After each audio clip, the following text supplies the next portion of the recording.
السلام عليكم ومرحبا بكم. اليوم سننجز معا هذا الامتحان الجهوي الموحد دورة يونيو 2017 جهة طنجة تطوان الحسيمة. مدة الإنجاز ساعتان. هذا الامتحان مقسم إلى 3 أجزاء.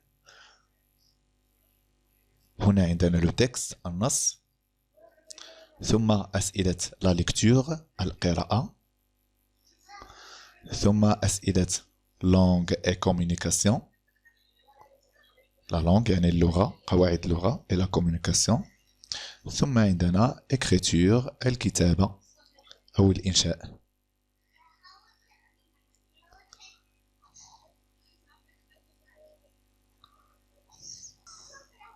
إذن هذا هو لو تكست النص. يمكنكم عمل بوز للفيديو وقراءة النص بأنفسكم.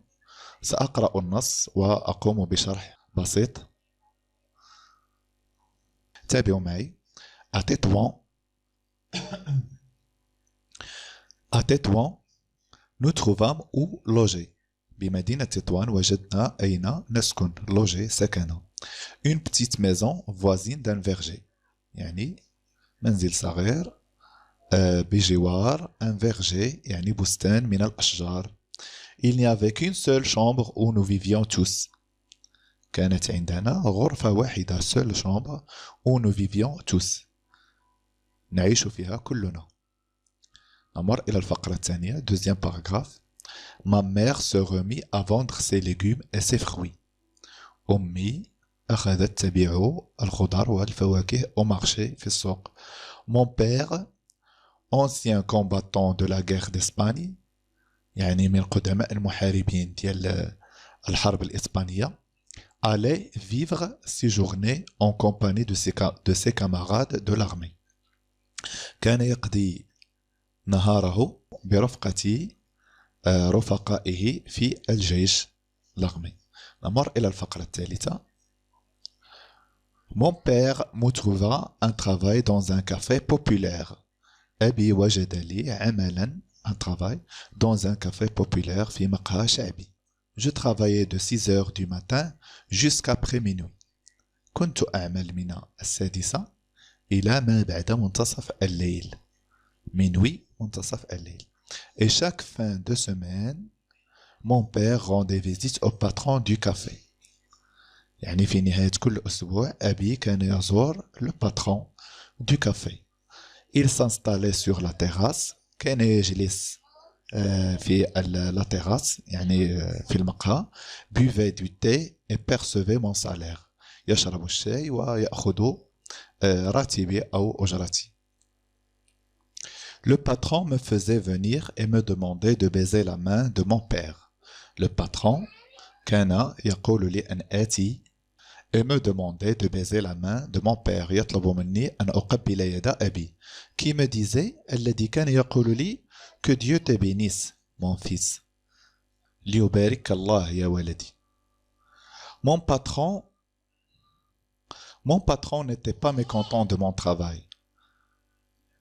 Mon patron لم يكن غير مسرور بعملي. Car ce qui l'intéressait le plus c'était l'argent. لأن الذي كان يهمه أكثر هو المال.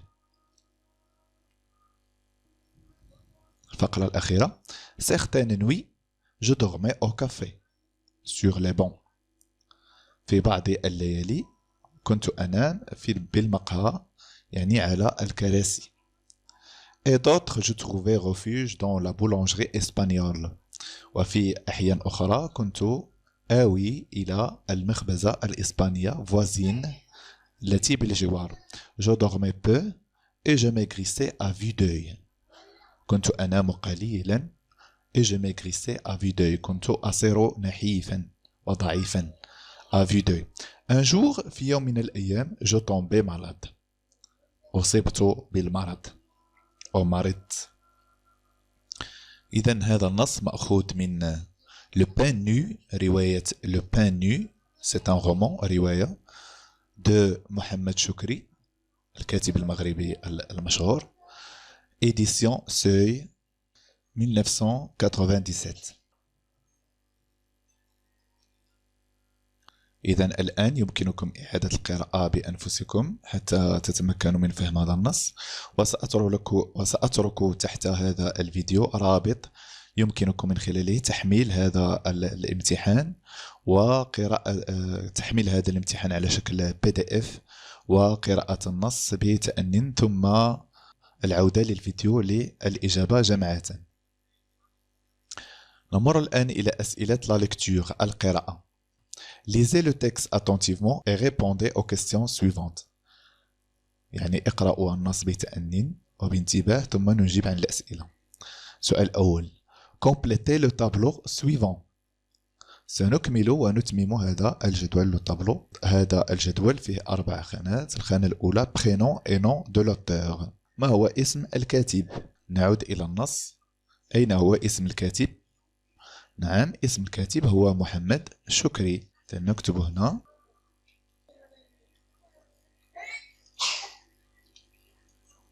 السؤال الثاني: le titre de l'œuvre، يعني عنوان هذا المؤلف. نعود للنص. ما هو عنوان الرواية؟ le titre de l'œuvre. نعم، le pain nu. العنوان هو le pain nu، الخبز الحافي. Quelle est la maison d'édition؟ يعني دار الإصدار التي أصدرت هذه الرواية. نعم، هي Édition Seuil. Édition Seuil.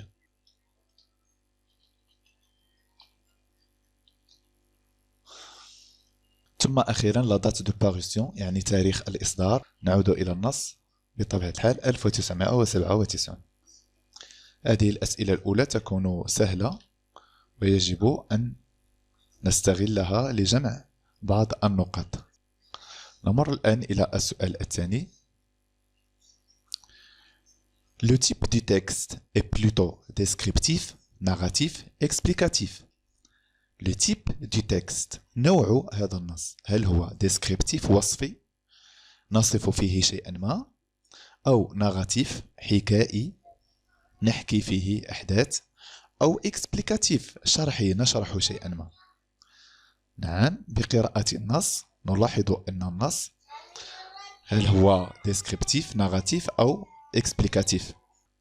إذا نعم، الجواب الصحيح هو c'est un texte narratif، حكائي نحكي فيه وقائع وأحداث. إذا سنكتب هنا recopier la bonne réponse، سننقل الجواب الصحيح، سنكتب narratif.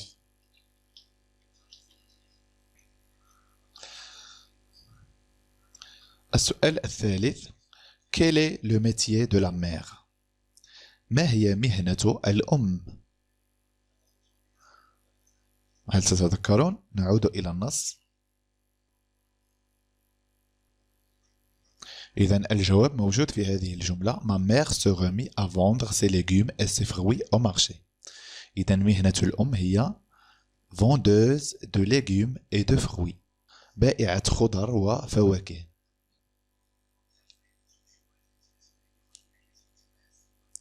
إذا هنا نكتب La mère vend des légumes et des fruits، أو نقول le métier de la mère est vendeuse de légumes et de fruits. سأكتب الجواب باختصار: vendeuse de légumes et de fruits. أو كما قلت لكم يمكن أن نقول vend des légumes et des fruits، يعني تبيع خضر وفواكه. السؤال الرابع: Avec qui le père passe-t-il ses journées؟ مع من يقضي الأب نهاره؟ نعود إلى النص وحاولوا أن تجدوا الجواب. ها هو النص. اقرأوا معي هذه الفقرة. Ma mère se remit à vendre ses légumes et ses fruits au marché.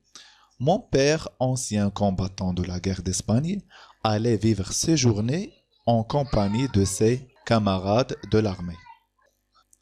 يعني يقضي نهاراته برفقة ses camarades de l'armée، رفقاء الجيش. إذن سنكتب الجواب: Avec qui le père passe-t-il ses journées؟ نكتب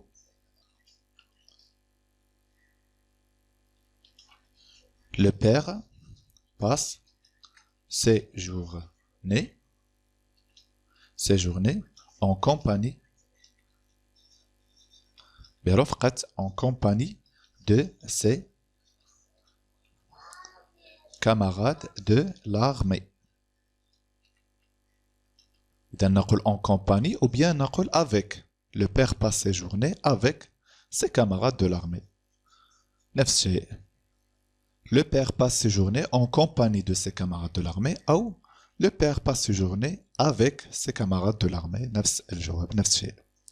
السؤال الخامس. Où travaille le personnage principal؟ إذن الشخصية الرئيسية في هذا النص، الشخصية التي تحكي لنا هذه الأحداث، أين تعمل؟ أين يعمل الشخص الذي يحكي لنا هذه الحكاية وهذه الأحداث؟ Où travaille؟ أين يعمل؟ Le personnage principal. نعود إلى النص.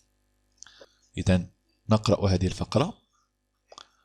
Mon père me trouva un travail dans un café populaire. أبي وجد لي عملا في مقهى شعبي.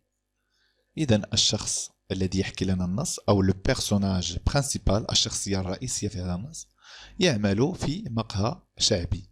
نكتب الجواب. Le personnage principal travaille dans un café populaire. Le personnage principal travaille dans un café populaire. السؤال السادس. Le patron s'intéresse plus à l'argent qu'à la santé de l'enfant. Le patron يهتم أكثر بالمال أكثر من صحة الطفل الذي هو الشخصية الرئيسية الذي يحكي لنا الأحداث. يهتم بالمال أكثر من صحة الطفل الذي يعمل عنده في المقهى. في نظركم comment trouvez-vous ce comportement؟ كيف تجدون هذا السلوك وهذا التصرف؟ هل هو مقبول أو مرفوض؟ ثم justifiez votre réponse. برروا جوابكم.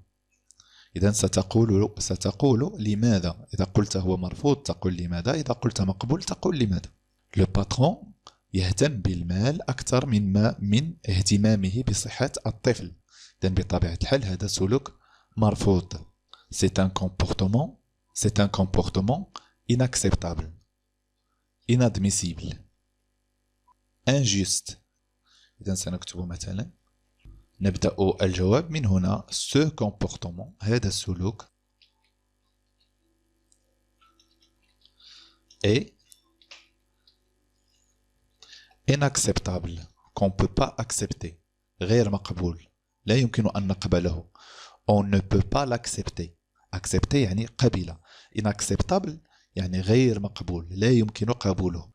الآن سنضيف جملة التبرير، نبرر جوابنا لماذا قلنا أنه غير مقبول. إذن سنقول parce que، لأن، ثم نضيف الجواب. فكروا في تبرير لهذا الجواب. إذن يمكن أن نقول لأن صحة الطفل أهم من المال. parce que la santé de l'enfant est plus importante que l'argent. مثلا parce que la santé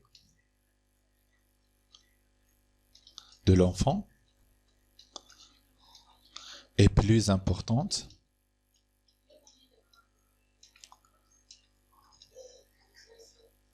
que l'argent. Ce comportement est inacceptable parce que la santé de l'enfant est plus importante que l'argent. إذن أنهينا الآن القسم المتعلق بلا ليكتور. ها هي الأجوبة التي أنهيناها.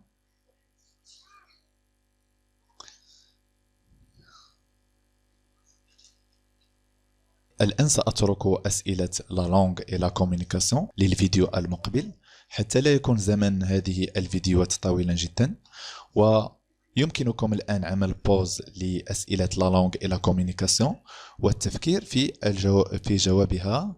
يمكنكم الآن عمل بوز للفيديو والتفكير في أجوبة هذه الأسئلة، ونكمل في الفيديو القادم. لا تنسوا الاشتراك في القناة والضغط على زر الجرس ليصلكم إنذار أو إشعار عندما أرفع فيديو جديد. أشكركم على المتابعة ومع السلامة.